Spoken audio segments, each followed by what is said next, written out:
আসসালামু আলাইকুম প্রিয় প্রবাসী ভাইয়েরা, এই যে আমাদের পলাশ ভাইকে ওনার আইডি ভাই, আপনার আইডি হ্যাক হইছে, কথা বলেন না, ভিডিও চলতেছে। তুমি যে ভয়েস দিয়েছো পলাশ ভাই আইডি হ্যাক করেছে, হ্যাকাররা তার বাড়িতে ফোন করে বলতেছে পলাশ ভাই নাকি ধরে নিয়ে গেছে, তারপরে অ্যাক্সিডেন্ট হইছে এইসব বলে প্রায় 30-40 হাজার টাকা দাবি করতেছে। এই পাশে আছে আমাদের মাসুদ ভাই। মাসুদ ভাই, আপনার আইডি কি হ্যাক হইছে?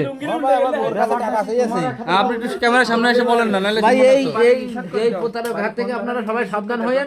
মানে যদি কোনোদিন কোনো হ্যাকারে ফোন দেয় তাহলে জানো তার কাছে ফোন না দিয়ে নিশ্চিত না হয়ে যেন কোনো টাকা না দেয়। হ্যাঁ, তাহলে আপনারা তো নিশ্চিত হলেন যে আপনারা যারা প্রবাসে আছেন, অনেকে আপনাদের এই আইডিগুলো ইমো আইডিগুলো হ্যাক করে, তারপরে বলে যে আপনার হাজব্যান্ড এরকম অ্যাক্সিডেন্ট হয়েছে অথবা পুলিশে ধরে নিয়ে গেছে, এইসব বলে পরে তাদের কাছ থেকে টাকা মানে একটা টাকা দাবি করে। ঠিক আছে, আপনারা তার সাথে সরাসরি কথা না বলে, ভিডিও করে কথা না বলে টাকা দিবেন না, তাহলে কিন্তু প্রতারিত হবেন।